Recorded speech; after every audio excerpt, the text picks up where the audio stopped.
BJP के general secretary Ram Madhav ने कहा कि जम्मू कश्मीर के लोगों को पीएम मोदी पर भरोसा है और वो इस बार किसी के भी बहकावे में नहीं आएंगे। इन्होंने ये भी कहा कि हमें यकीन है कि लोग हमारे फैसले को कबूल करेंगे। इन्होंने इस दौरान ये भी कहा कि वादी में हालात मामूल पर लौट रहे हैं और जल्द ही सब ठीक होगा।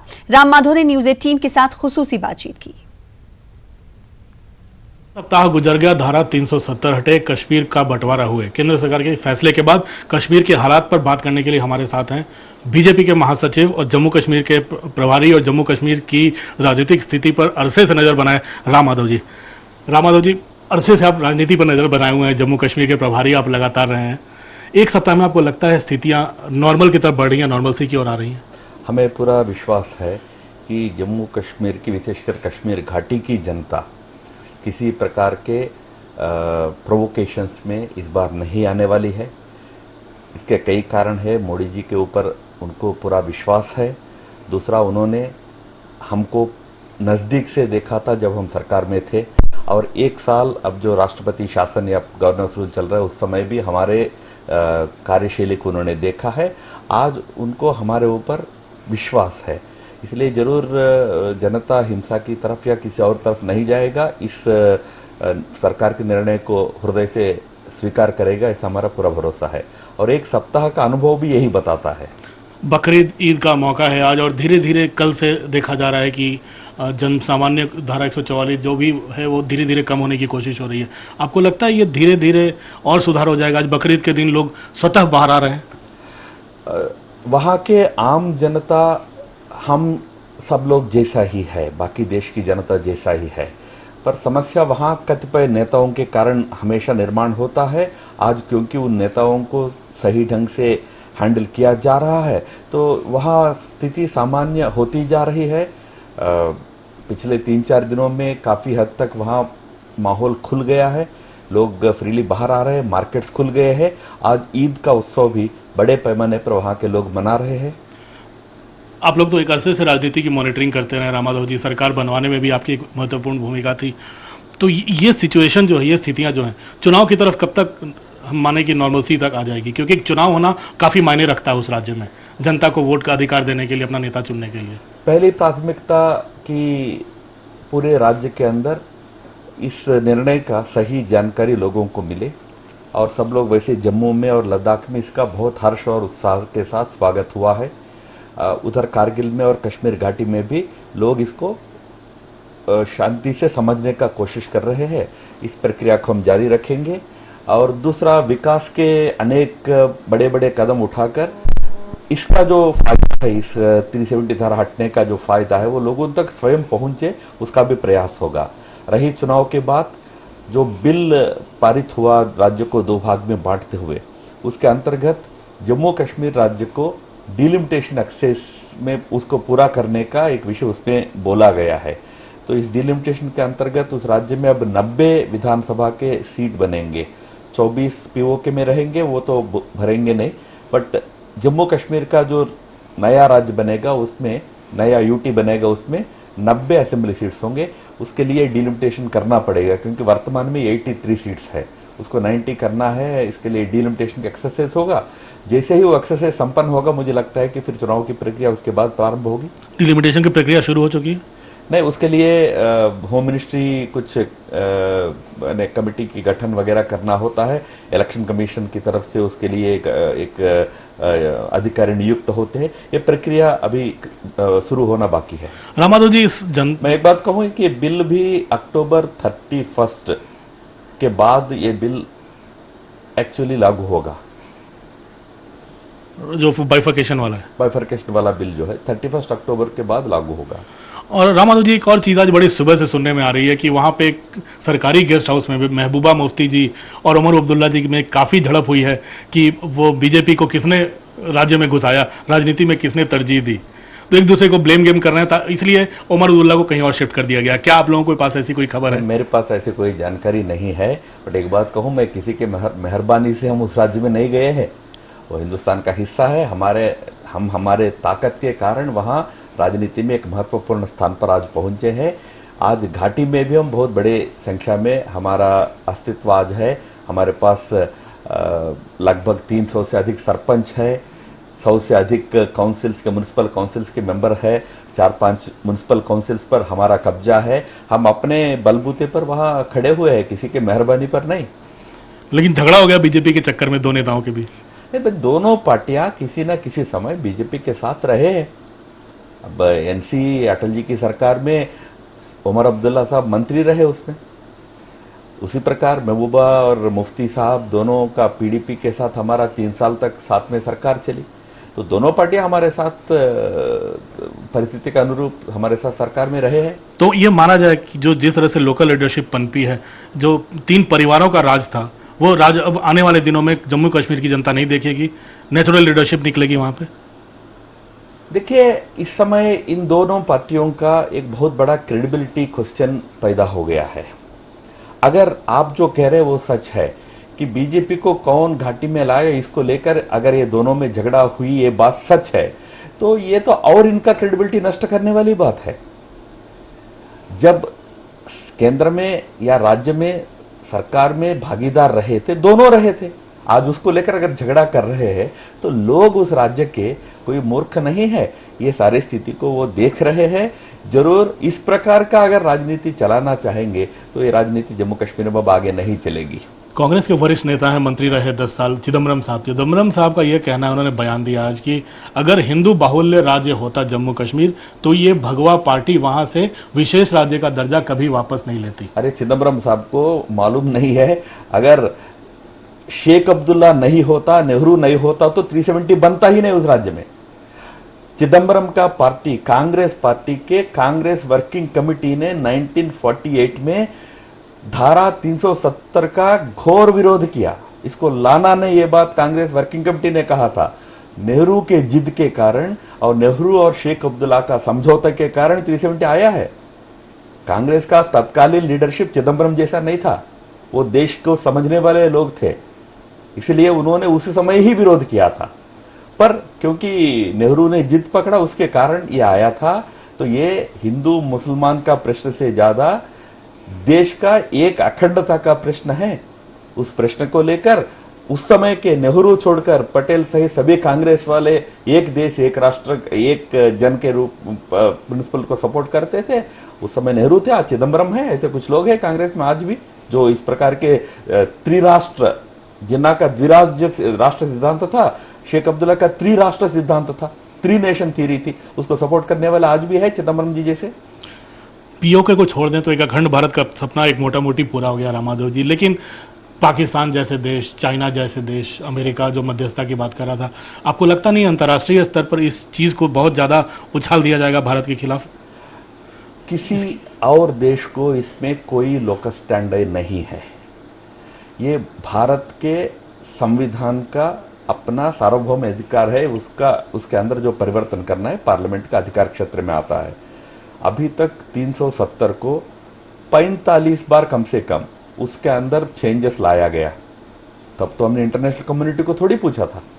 कश्मीर हमारा है, हमारे धारा 370 हमारे संविधान का एक आर्टिकल है, उसके अंदर जो परिवर्तन करने वो हमारा अधिकार है, सार्वभौमिक अधिकार है। और जहां तक पाकिस्तान का प्रयास इसको इंटरनेशनल करने का है, वो अभी तक तो सफल हुआ नहीं। ना यूएन ने माना है कि इंटरनेशनल इश्यू है, ना यूएस ने कोई तवज्जो दिया है। रशिया ने साफ बोल दिया कि इंडिया का इंटरनल मैटर है। चाइना ने भी कुल मिलाकर उसी भाषा में बोला है। चाइना कुछ दूसरा मुद्दों को लेकर अपना आपत्ति जताई, पर इस मुद्दे पर चाइना भी लगभग इसी मत का है। इसलिए मुझे नहीं लगता कि कोई इंटरनेशनली पाकिस्तान कितना भी प्रयास करे यह मुद्दा बन पाएगा। हम दुनिया में हमारी डिप्लोमेसी के माध्यम से हम भी इस बात को समझाएंगे। राम सर, आखिरी में एक दो छोटे सवाल। बड़ा एक सपना था बीजेपी के नेताओं का, श्यामा प्रसाद मुखर्जी का, कि वहां भगवा झंडा फहराए। क्या इस डिमिलिटेशन के बाद जो चुनाव होंगे, क्या माने कि बीजेपी का मुख्यमंत्री होगा? आपकी तैयारी उसी दिशा में है? हम तो पूरा प्रयास करेंगे कि जैसे देश के तमाम राज्यों में आज भाजपा की सरकारें हैं, उसी प्रकार जम्मू कश्मीर में भी बीजेपी लेड गवर्नमेंट जरूर बने, बीजेपी नेतृत्व वाली सरकार बने। इसके लिए हम पूरे प्रयास करेंगे। उम्मीद पूरा उम्मीद है हमको। वैसे इस बार जो भी सरकार जम्मू कश्मीर में बनेगी वो बीजेपी लेड गवर्नमेंट बनेगी, बीजेपी शासित सरकार बनेगी। आखिरी सवाल, 15 अगस्त को एक ऐलान हुआ था कि सारे पंचायत के स्तर पे झंडे फहराएंगे भारत के। क्या वो प्रोग्राम आप लोगों का स्टैंड कर रहा है? हम जरूर देश भर में इस आजादी के उत्सव को जोर शोर से खासकर मनाएंगे। कश्मीर में आपने बात इसी प्रकार कश्मीर के अंतर्गत भी वहां का प्रशासन जो भी निर्णय करेगा, सभी पंचायत जहां चुनाव हुए हैं वहां सभी पंचायत में भी राष्ट्रध्वज को फहराने का कार्यक्रम वगैरह जो एडमिनिस्ट्रेशन तय करेगा उस प्रकार संपन्न होगा। हमारे पार्टी की तरफ से भी कार्यकर्ता बहुत उत्साहित है। हमारे पार्टी कार्यालयों के अंदर भी सब जगह सब दूर राष्ट्रध्वज का फहराने का कार्यक्रम होगा। जम्मू कश्मीर के मौजूदा हालात और ईद के सिलसिले में न्यूज़ 18 ने सरकारी तर्जुमान रोहित कंसल से बातचीत की। रोहित कंसल का कहना है कि ईद के पेश नज़र हुकूमत ने तमाम तरह के इंतजाम किए थे। इनका कहना है कि इंतजामिया ने लोगों के लिए तकरीबन 2.5 लाख जानवरों का मंडियों में इंतजाम किया था। इन्होंने कहा कि सिर्फ श्रीनगर में ही 1.25 लाख के करीब कुर्बानी के जानवरों की खरीदो फरोख्त हुई। इन्होंने मजीद कहा कि वादी के तमाम अजला से इन्हें तफसीलात मौसूल हुई हैं और लोगों ने बड़े पैमाने पर पुरअमन तरीके से ईद मनाई है और इस दौरान कोई भी नाखुशगवार वाकया पेश नहीं आया। इनका कहना है कि ईद के पेश नज़र तमाम मुलाजमीन के लिए फंड्स को वागुजार कर दिया गया था। डीसी ऑफिस में हुकूमत ने मवासिलात का इंतजाम भी किया है। रोहित कंसल ने मजीद कहा कि ईद के सिलसिले में हुकूमत ने तमाम तर सहूलियात को यकीनी बनाने की पूरी कोशिश की है। अन्य राज्यों की तरह आज कश्मीर घाटी में भी ईद मनाई गई। हमारे साथ जम्मू कश्मीर सरकार के प्रवक्ता रोहित कंसल जी हैं। रोहित सर, आज किस तरह यहाँ पर ईद मनाई गई, क्या कुछ आप बताएंगे डिटेल में? देखिए, एज वी स्पीक और जैसे मैंने आपको कहा कि घाटी के तमाम डिस्ट्रिक्ट से हमारे पास पुरअमन पीसफुल ईद की नमाज अदा करने की खबरें आ रही हैं। बारामूला से, शुपियान से, अवंतीपुरा से, श्रीनगर से तमाम जगह लोगों ने ईद की नमाज अदा की और हमारे पास अभी तक किसी प्रकार की अप्रिय घटना की कोई समाचार नहीं है। किस तरह के इंतजाम इस बार किए गए थे खासतौर से ईद के लिए, क्योंकि 370 हटाने के बाद ये पहली ईद है? देखिए, जैसे मैंने आपको कल भी बताया था कि तमाम तरह के इंतज़ाम ईद के लिए किए गए थे। सबसे पहले तो जो ये सैक्रिफाइस की ईद है, बकरीद है, तो 2.5 लाख से ज़्यादा जो है सैक्रिफिशियल एनिमल्स का इंतज़ाम किया गया था और लोगों को खरीदो फरोख्त हो सके इसके लिए 7-8 जगह एडमिनिस्ट्रेशन की तरफ से मंडियों का इंतज़ाम किया गया था। इसके अलावा जहाँ जहाँ प्रोहिबिटरी ऑर्डर्स थे, जहाँ जहाँ रेस्ट्रिक्शंस थे, वो रेस्ट्रिक्शंस ईज आउट की गई so that people could come out and make their purchases. और हमारे पास खबर थी कि श्रीनगर डिस्ट्रिक्ट अलोन में कल 1.25 लाख से ज़्यादा जो है एनिमल्स की खरीदारी हुई। इसके अलावा डिटेल्ड एक इंटरेक्शन हुआ डिस्ट्रिक्ट एंड डिविजनल एडमिनिस्ट्रेशन से, मौलवी साहिबान के साथ, उनकी क्या क्या ज़रूरियात हैं, कहाँ क्या दिक्कतें हैं, कहीं वाटर की दिक्कत थी, कहीं सैनिटेशन की दिक्कत थी, तो the administration made elaborate efforts to ensure that those are taken care of. और एक इम्पॉर्टेंट चीज़ जो है, ट्रेजरीज को और उनकी लिंक्ड बैंक्स को खुला रखा गया। श्रीनगर डिस्ट्रिक्ट अलोन में 500 करोड़ से ज़्यादा जो है फंड्स डिसबर्स किए गए, सैलरीज के लिए, वेजेस के लिए, कॉन्ट्रैक्टर्स पेमेंट्स के लिए। आज के दिन के लिए जो लोग अपने करीबियों को फ़ोन करके बधाई देना चाहते हैं, उनके लिए कोई इंतजाम किया गया? देखिए, ऐसा है कि कम्युनिकेशन के चलते अगर लोगों को दिक्कत हो रही है तो उसके लिए बहुत जगह पर कम्युनिकेशन के इंतज़ाम किए गए हैं। खुसूसी तौर पे डीसी ऑफिसेज में इंतज़ाम किए गए हैं ताकि लोग फ़ोन करके अपने नज़दीकियों को अपने बारे में बता सकें, बधाई दे सकें। और अगर कहीं हमें ये रिपोर्ट आ रही है कि लोगों को क्यों में इंतज़ार करना पड़ रहा है, तो हम ये भी कोशिश कर रहे हैं कि इन फैसिलिटीज़ को इंक्रीज़ किया जाए ताकि वेटिंग टाइम ना रहे। आखिरी सवाल, क्या कोई हिंसा की घटना आज आपके सामने नजर आई? देखिए, हमारे पास अभी तक किसी प्रकार की कोई अप्रिय घटना की ये समाचार अभी नहीं है।